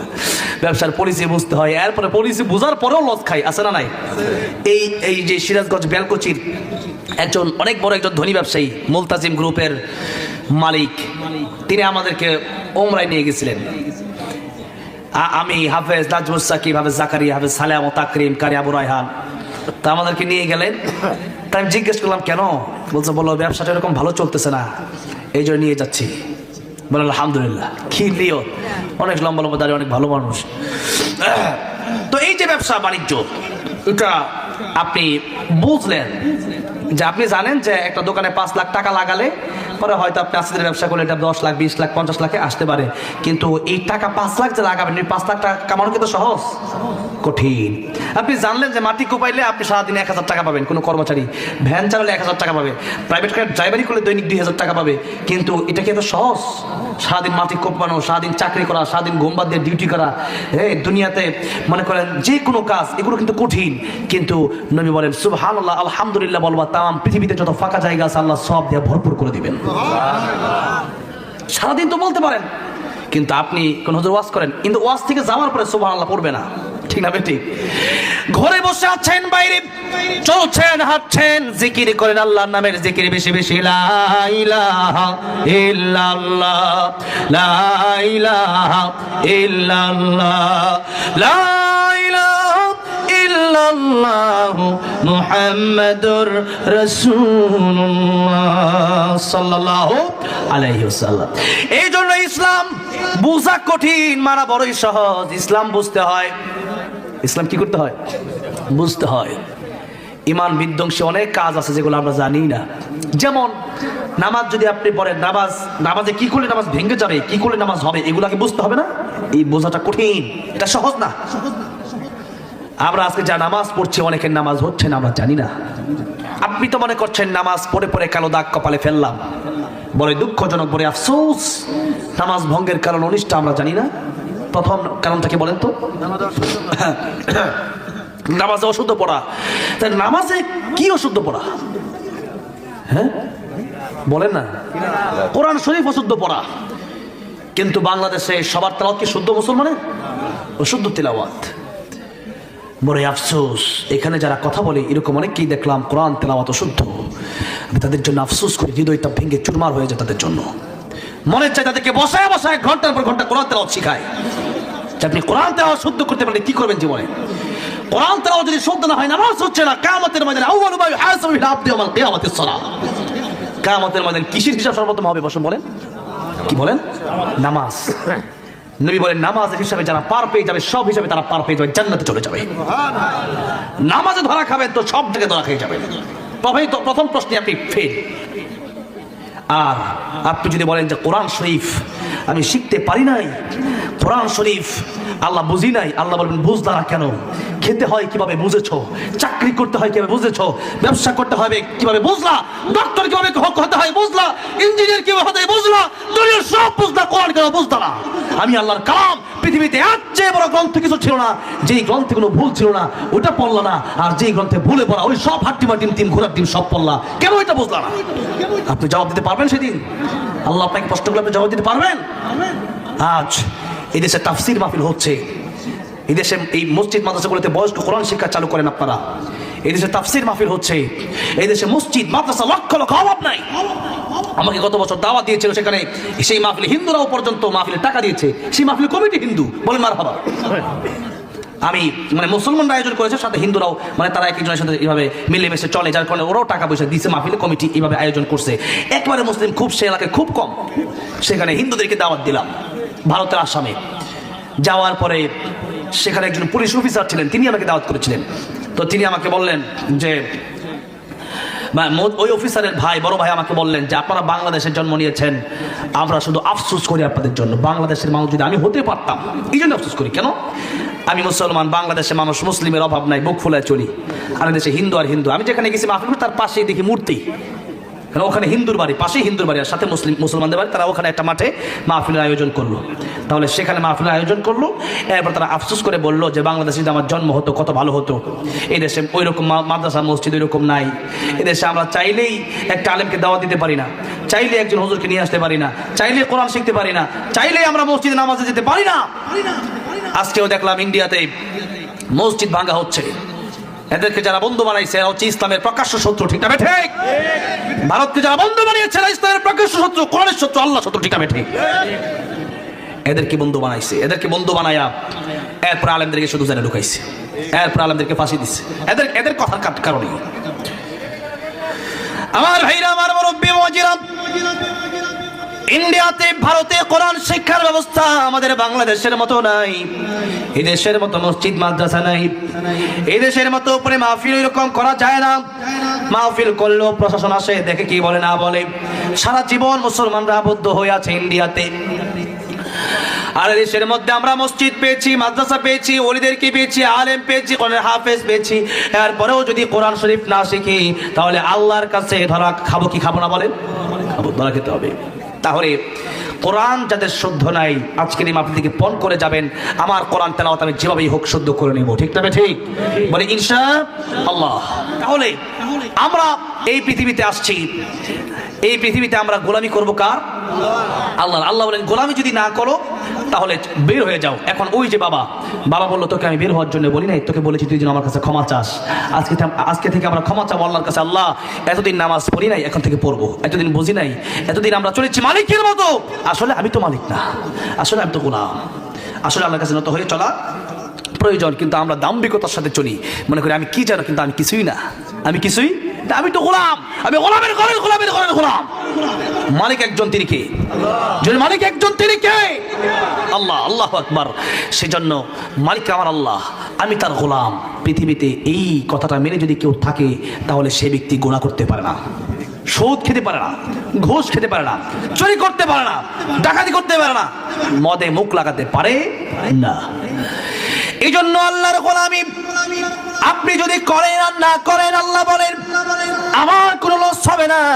গোলামি যদি না করো তোমারই ক্ষতি হয়ে যাবে। আল্লাহ বললেন আল্লাযী খালাকাল মাউতা ওয়াল হায়াতা লিয়াবলুয়াকুম আইয়ুকুম আহসানু আমালা ওয়া হুয়াল আজিজুল গফুর। বান্দারে এই পৃথিবীতে আমি আল্লাহ মরণ আর হায়াত সৃষ্টি করলাম। বান্দারে কেন সৃষ্টি করলাম? আমি আল্লাহ রাব্বুল আলামিনের ইবাদতের জন্য। অর্থাৎ আল্লাহ বলেন লিয়াবলুয়াকুম আইয়ুকুম আহসানু আমালা, তোমাদেরকে আমি আল্লাহ রাব্বুল আলামিন একটা পরীক্ষার হলে পাঠালাম। এটা একটা পরীক্ষার হল, দুনিয়াটা একটা কি পরীক্ষার হল। এখন তুমি যা ইচ্ছা তাই করতে পারো। নদী যদি আল্লাহর জিকির বন্ধ করে দেয়, নদীর জবান বন্ধ হয়ে যায়, নদী মরা নদী হয়ে যায়। গাছের জবান থেকে আল্লাহ নামের জিকির বন্ধ হয়ে গেলে গাছ মরে যায়। অন্যান্য পশু যদি আল্লাহ নামের জিকির বন্ধ করে দেয়, ওই পশুর মরণ হয়ে যায়। কিন্তু মানুষ যদি আল্লাহর নাফরমানিও করে, এরপরেও মানুষের মরণ হয় না, মানুষ মরে যায় না, সাথে সাথে আল্লাহ ধরে না। কেন? আল্লাহ তাআলা বললেন ফারীকুন ফিল জান্নাতি ওয়া ফারীকুন ফিস সাঈর। আমি আল্লাহ রাব্বুল আলামিন তোমাদের জন্য দুটো রাস্তা রেখে দিয়েছি, একটা জান্নাতের রাস্তা আর একটা জাহান্নামের রাস্তা। এই জন্য আল্লাহর ওলিরা আফসোস করে করে বলতেন আল্লাহ রাব্বুল আলামিন মানুষ না হয়ে যদি গরু ছাগল হয়ে যেতাম তাহলে হয়তো ভালো ছিলাম, কারণ মানুষ হয়েছি যদি জাহান্নামে যাওয়া লাগে তাহলে কুকুরের চাইতে আমি নিকৃষ্ট হয়ে যাব। কার কথা? কার কথা? আল্লাহ বললেন লাহুম কুলুবুল লা ইয়াফকাহুনা বিহা ওয়া লাহুম আ'য়ুনুল লা ইউবসিরুনা বিহা ওয়া লাহুম আযানুন লা ইয়াসমাউনা বিহা উলাইকা কাল আন'আমি বাল হুম আদাল উলাইকা হুমুল গাফিলুন। আল্লাহ বলেছেন কলম আছে, আমি আল্লাহরে বোঝার চেষ্টা করলো না। আমি আল্লাহ তারা যে সৃষ্টি করলাম এটা সে বুঝলোই না। এরপরে কান আছে, কান দিয়ে কোরআন শুনলো না, চোখ আছে, কোরআন দেখলো না। আল্লাহ রাব্বুল আলামিন বলে শুধু পশুই না, বরং পশুর চাইতে অনেক নিকৃষ্ট। অথচ আল্লাহ রাব্বুল আলামিন অন্য আয়াতের ভিতরে বললেন ওয়ালাকাদ কাররামনা বনি আদম, এই বনি আদমকে আমি আল্লাহ ফেরেশতার চাইতে বেশি সম্মানিত করেছি। বলেন সুবহানাল্লাহ। সূরা ৩ আল্লাহ বললেন ওয়াত-তিনি ওয়াজ-যাইতুনি ওয়া তুরি সিনিন ওয়া হাযাল বালাদিল আমিন লাকাদ খালাকনাল ইনসানা ফি আহসানি তাকওয়িম। এই পৃথিবীর আকাশ জমিন চন্দ্র সূর্য গ্রহ নক্ষত্র আমি আল্লাহ রাব্বুল আলামিন যা কিছু বানালাম সবচাইতে সুন্দর করে আমি আল্লাহ রাব্বুল আলামিন মানুষকে বানিয়ে দিলাম। সবচাইতে সুন্দর করেও বানালাম, সবচাইতে শ্রেষ্ঠত্ব আমি আল্লাহ রাব্বুল আলামিন দান করলাম। সুতরাং মানুষ যদি আল্লাহর গোলামি করে, ফেরেশতার গুনাহ করতে মনে চায় না তাই ফেরেশতা গুনাহ করে না, আর মানুষের গুনাহ করতে মনে চায় এরপরেও মানুষ যদি গুনাহ না করে তাহলে ফেরেশতার মানুষ সমান হতে পারে না। কাররামনা বনি আদম, তাহলে বনি আদম হয়ে যাবে ফেরেশতার চেয়ে দামি। আর যদি মানুষ আল্লাহর গোলামি না করে, আল্লাহর বিরুদ্ধে করে, নাফরমানি করে, আল্লাহ রাব্বুল আলামিন বলেন কাইফা তাকফুরুনা বিল্লাহি ওয়া কুনতুম আমওয়াতান ফাআহইয়াকুম সুম্মা ইউমীতুকুম সুম্মা ইউহয়ীকুম সুম্মা ইলাইহি তুরজাউন। মানুষ কিভাবে আল্লাহর সাথে নাফরমানি করে, অথচ মানুষ এক সময় ছিল মৃত। ওই মৃত মানুষ যদি পৃথিবীতে আসতো তার মা বাবা তাকে ঘরে রাখতো না। মৃত বাচ্চা পৃথিবীতে জন্ম নেয় কি নেয় না? নেয় না। মা বাপকে তাকে ঘরে রেখে দেয়, আদর করে, কাপড় কিনে দেয়, কি তাহলে কি করে? দাফন কবর দিয়ে দেয়। ঠিক তবে ঠিক। আল্লাহ বলেন যদি তোমাদেরকে আমি আল্লাহ রাব্বুল আলামিন রূহ না দিতাম, ইঞ্জিন যদি না থাকতো, খালি ডাব্বার কোনো দাম নাই। আমি আল্লাহ রাব্বুল আলামিন তোমাদেরকে রূহ দিলাম, যার কারণে মা বাবা তোমাদেরকে ঘরের ভিতরে রেখে দিল। আর যদি মৃত একটা দেহ নিয়ে তোমরা পৃথিবীর জমিনে যেতা, তাহলে পৃথিবী তোমাদের কেউ রাখতো না, মা বাপ রাখতো না, আওয়ামী লীগের নেতাও টানতো না, বিএনপির নেতাও টানতো না, কেউ টানতো না, কেউ টানতো না। আমার রূহ না থাকলে আমি প্রধান বক্তা হতে পারি না। আমার আবু যর ভাই রূহ না থাকলে চেয়ারে এখন বসতে পারবে না। ফিরোজ শাহ গান গাচ্ছিল, 1 মিনিটের নাই ভরসা, সাঙ্গ হবে রং তামাশা, দম ফুরাইলে বন্ধু চক্ষু বুঝিলে। এই ফিরোজ শাহ গান গাইতে গাইতে স্টেজের ভিতরে তার মরণ হয়ে গেল। শিল্পী আর নাই, দাওয়াত আর নাই, আমি বক্তা এখানে বসে মরতে পারি কি পারি না? আপনারা আমার আলোচনা শুনতে শুনতে আজকের মাহফিল আপনাদের মরণ হয়ে যেতে পারে কি পারে না? আমার মরণ আসিবে কখন কেউ তো জানে না, আমি মরে গেলে আমায় তোমরা ভুইলা যায়ও না, আমি চলে গেলে আমায় তোমরা ভুইলা যায়ও না। আমার মরণ আসিবে কখন কেউ তো জানে না, আমার মরণ আসিবে কখন কেউ তো জানে না। এই দুনিয়া চিরজীবন থাকার জায়গা না, অন্ধকার কবর যে আমার আসল ঠিকানা, ঠিক না? সবাই রেখে আমায় চলে যাবে, সঙ্গী হবে না, সবাই রেখে আমায় চলে যাবে, সঙ্গী হবে না। আমার মরণ আসিবে কখন কেউ তো জানে না, আমার মরণ আসিবে কখন কেউ তো জানে না। কথা ঠিক না? ঠিক। এই জন্য আল্লাহ রাব্বুল আলামিন বললেন, আতিয়াতুন আকাদু উখফিহা লিতুজজা কুল্লু নাফসিম বিমা তাসআ। আমি আল্লাহ কার মরণ কখন দেব, এটা আমি আল্লাহ রাব্বুল আলামিন আকাদু উখফিহা গোপন করে রেখে দিলাম। কারণ কার মরণ কখন হয়ে যাবে না যদি কেউ জেনে যায়, দুনিয়ার শৃঙ্খলা ঠিক থাকবে না। হরেন দিবে ট্রাকার বাস, আপনি বলবেন আমার উপর দিয়ে চলে যাও, কারণ আমি তো এখন মরবো না, আমার মরণ তো 2026 সালে। ওটা জেনে গেলে র্যাব আর্মি বিডিআরও তাকে কিছু করতে পারবে না। সুতরাং সে ব্যক্তি দুনিয়ার শৃঙ্খলায় পাল্টিয়ে ফেলবে, দুনিয়ার নিয়ম ঠিক থাকবে না। আর দ্বিতীয় কথা হলো, মিজানের পাল্লায় যদি নেকামলের ওজন ভারী হয় তাহলে আপনি যাবেন জান্নাতে, আর বদআমলের ওজন যদি ভারী হয় তাহলে যাওয়া লাগবে জাহান্নামে, ঠিক না? ঠিক। এখন আপনি যদি জানেন মরণের আগে আপনার মনে হবে 2026 সালে, আপনি চিন্তা করবেন সারা জীবন গুনাহ করি, মৃত্যুর আগে মসজিদে গিয়ে ঢুকবেন আর বের হবেন না। এই জন্য আল্লাহ রাব্বুল আলামিন মরণের কথা জানালেন না, কারণ 24 ঘন্টায় যেন আমরা মৃত্যুর প্রস্তুতি নিয়ে থাকতে পারি, ঠিক না? ঠিক। 24 ঘন্টা মৃত্যুর প্রস্তুতি নিতে আমরা রাজি আছি না নাই? এই জন্য আল্লাহ রাব্বুল আলামিন অন্য আয়াতের ভিতরে বললেন, ইদা জাআ আজালুহুম লা ইস্তাখিরুনা সাআতাও ওয়া লা ইস্তাকদিমুন। কার মরণ কখন হবে, কার মরণ কোথায় হবে, আর মরণ যখনই হোক না কেন, একটা সেকেন্ড পরে কিন্তু মালাকুল মউত জান কবজ করবে না। সময় যখনই হয়ে যাবে তখনই মালাকুল মউত চলে আসবে তোমার কাছে, আপনার কাছে। এই জন্য 24 ঘন্টা, আল্লাহ বলেন 24 ঘন্টায় তোমরা মৃত্যুর প্রস্তুতি নিয়ে থাকো। আমরা অনেক সময় বলি যে আমরা রমজান মাস আসলে ভালো হবো, আগামী শুক্রবার থেকে নামাজ পড়বো, বিয়ের পরে ভালো হয়ে যাবো, এই গ্যারান্টি আছে নাকি? গ্যারান্টি আছে? আল্লাহর নবী বিশ্বনবী রাহমাতুল লিল আলামিন তিনি বললেন, আমার কাছে মালাকুল মউত আসলে অনুমতি লাগে, আর নবীর কাছে মালাকুল মউত আসলে অনুমতি লাগে কি লাগে না? অনুমতি লাগে নাই?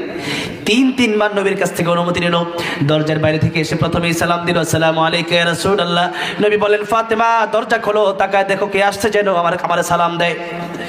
ফাতেমা রাদিয়াল্লাহু আনহা দরজা খুলে দেখলেন আকাশের উপর তার মাথা, জমির নিচে তার পা। ফাতেমা রাদিয়াল্লাহু আনহা বলেন, নবী দরজার সামনে কি আসলো? মক্কাতে অমন মানুষ কোনোদিন দেখি নাই, মদিনাতে অমন মানুষ কোনোদিন দেখি নাই। নবী বলেন, এটা মালাকুল মউত আজরাইল। ফাতেমা বলেন, বাবা মালাকুল মউত আসছে, আজরাইল আমি ঢুকতে দেব না। নবী বললেন, না, মানুষের কাছে যায় মালাকুল মউত পারমিশন নেয় না, আমার কাছে পারমিশন নিয়েছে, আমি রাহমাতুল লিল আলামিন। আমাকে আমার আল্লাহ সম্মান দিয়েছেন, এই জন্য মালাকুল মউত আজরাইল দরজার বাইরে থেকে অনুমতি চায়, ফাতেমা রে তুমি দরজা খুলে দাও। দরজা খুলে দেওয়া হলে পরে মালাকুল মউত যখন ঘরের ভিতরে প্রবেশ করেন, আবার অনুমতি নিলেন, ইয়া রাসূলুল্লাহ, ইয়া হাবিবাল্লাহ, আমি আপনার জান কবজ শুরু করব। আপনি কি থাকতে চান না চলে যাবেন? আল্লাহ বলেছেন আপনি থাকতে চাইলে আপনার নেক হায়াত বাড়ায় দিবেন। নবী বলেন, হাত্তা আতিয়ানি জিবরাইল, জিবরাইল আসার আগ পর্যন্ত তুমি অপেক্ষা করো। জিবরাইলের সাথে আমার এখন অনেক কথা বাকি আছে, আমার আল্লাহর সাথে আমার এখন আমার উম্মতকে নিয়ে অনেক কথা বাকি আছে। এরপরে আমি তোমাকে বলবো আমি যাবো কি যাব না। এরপরে লম্বা ঘটনা, শুধু যেটা বোঝাতে চাই, মালাকুল মউত আবার অনুমতি নিল। জিবরাইল আলাইহিস সালাম আসার পরে অনেক কথা হলো। এরপরে মালাকুল মউত আবার অনুমতি নিল। এরপরে নবী বললেন এবার আমার জান কবজ শুরু করো। কয়বার অনুমতি নিলেন? কয়বার? তিনবার অনুমতি নিলেন। কিন্তু নবীজি সাহাবায়ে কেরামদেরকে কি বলছেন লক্ষ্য করে শুনেন। আল্লাহর হাবিব রাহমাতুল লিল আলামিন মুহাম্মদুর রাসূলুল্লাহ সাল্লাল্লাহু আলাইহি সাল্লাম বলছেন, সাহাবীরা আমার কাছে মালাকুল মউত আসলে অনুমতি লাগলেও আমি নবী গ্যারান্টি দিতে পারি না। আমি নামাজের পরে আমি রাহমাতুল লিল আলামিন নবী নামাজের পরে ডান দিকে সালাম ফিরায়া বাম দিকে সালাম ফিরাবো, এই গ্যারান্টি আমি নবীও দিতে পারি না। আল্লাহর নবী বিশ্ব নবী রাহমাতুল লিল আলামিন নবী যদি এই কথা বলেন ডান দিকে সালাম ফিরায়া বাম দিকে সালাম ফিরাবো, এই গ্যারান্টি আমি নবীও দিতে পারবো না। আমার মতো সুরমুদ্দি কুরমুদ্দি আমার মতো আপনার মতো লোক কি গ্যারান্টি দেওয়ার মতো ক্ষমতা রাখতে পারি না? কি বলেন? যে কোনো সময় মালাকুল মউত আসতে পারে। সুতরাং আগামীকাল আপনি আমি বাঁচবো কিনা তাও আমি জানি না, আগামী বছর এই মাহফিলে আমি আপনি থাকবো কিনা তাও আমি আপনি জানি না। সুতরাং ভালো হওয়ার জন্য আগামী রমজান মাস আগামী শুক্রবার বিয়ের পড়ানো এখনই ভালো হতে হবে, এখনই ভালো হতে হবে। যে আগামীকাল তাও না, এখনই ভালো হতে হবে। ভালো হওয়ার জন্য প্রথম কথাই হচ্ছে তওবা করতে হবে। কি করতে হবে? তওবা করতে হবে। তওবার জন্য আমাকে আপনাকে অনুতপ্ত হতে হবে। আল্লাহ, ইতিপূর্বে সুদে ছিলাম, ঘুষে ছিলাম, জিনা করেছি, ব্যভিচার করেছি, মদ্যপান করেছি, জুয়া খেলেছি, আমি আমার মাকে কষ্ট দিয়েছি, আমি আমার বাবাকে কষ্ট দিয়েছি, নামাজ আদায় করি নাই। আল্লাহ, এতদিন পর্যন্ত যা হয়েছে আল্লাহ তুমি রহমান রহিম মাফ করে দাও। একটা তবে মনে রাখতে হবে, বান্দাকে যদি কষ্ট দিয়ে থাকেন বান্দা না মাফ করা পর্যন্ত আল্লাহ মাফ করবে না। বোনের হক ভাই নিয়ে নিয়েছেন, জোর জবরদস্তি করে বোন না মাফ করলে আল্লাহ মাফ করবে না। এরপরে মানুষের নামে গীবত করেছেন, ওই ব্যক্তির কাছে যতদিন পর্যন্ত আপনি ক্ষমা না নিতে পারবেন ততদিন পর্যন্ত আল্লাহ মাফ করবে না। আল্লাহর হক আল্লাহ মাফ করবে, বান্দার হক বান্দার কাছেই ক্ষমা চাওয়া লাগবে। এই জন্য আজকে থেকে আমরা তওবা করব, যে যে হক পাই টাকা পয়সা পাইলে আমরা তাকে দিয়ে দেবো ইনশাআল্লাহ। এবার আসুন মৃত্যুর প্রস্তুতির জন্য আমরা তওবার নিয়ত করব। আরেকটা কথা হচ্ছে, আমরা সামনে যতদিন চলবো আমরা ততদিন পর্যন্ত কোরআন যা বলেছে তাই আমরা মেনে নেব। কোরআনকে শুধু মসজিদ মাদ্রাসার ভিতরে সীমাবদ্ধ রাখলে চলবে না। এই দেশের ভিতরে আল্লাহর কোরআন চালু করার জন্য, আল্লাহর কোরআন আইন শুধু ঘরের ভিতরে না, আল্লাহর কোরআন সংসদ পর্যন্ত নেওয়ার জন্য যা যা করতে হয় তা আমরা করবো। রাজি আছি? কারা কারা দুহাত তুলে আমার আল্লাহ দেখাই। নারায়ে তাকবীর, নারায়ে তাকবীর।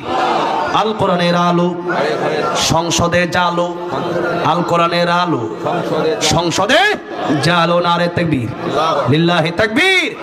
আল্লাহ তুমি হাতগুলো কবুল করে নাও, জোরে বলেন আমিন। তাহলে সংসদে যদি আল্লাহর কোরআন না যায়, আমি আপনি নিরাপদে থাকতে পারবো না, আমার বোন আমার মা নিরাপদে থাকতে পারবে না, আমাকে আপনার চোর আসবে ডাকাত আসে ধরবে। কিন্তু একটা আইন যদি আজকে আল্লাহর কোরআন আইনের বাস্তবায়ন হয়ে যায়, আস-সারিকু ওয়াস-সারিকাতু ফাকতাউ আইদিয়াহুমা, চোর চুরি করে তার হাত যদি কেটে দেওয়া হয় পরের দিনে চুরি বন্ধ হয়ে যাবে, ঠিক না ঠিক? কিন্তু এই দেশের ভিতরে এতদিন চোরের শাস্তি ছিল সবচেয়ে কম আর আলেমের শাস্তি ছিল সবচেয়ে বেশি। এই প্রথা এই নিয়ম বন্ধ করে দিতে হবে। চোরের শাস্তি ছিল জেল আর আলেমের শাস্তি ছিল, আলেম চোরের বিরুদ্ধে বললো কেন এই জন্য আলেমের শাস্তি, আলেমরা ফাঁসি দিয়ে দিচ্ছে, ঠিক না ঠিক? এই জন্য এই দেশ আপনি আমার কাছে এই দেশটা এখন আছে।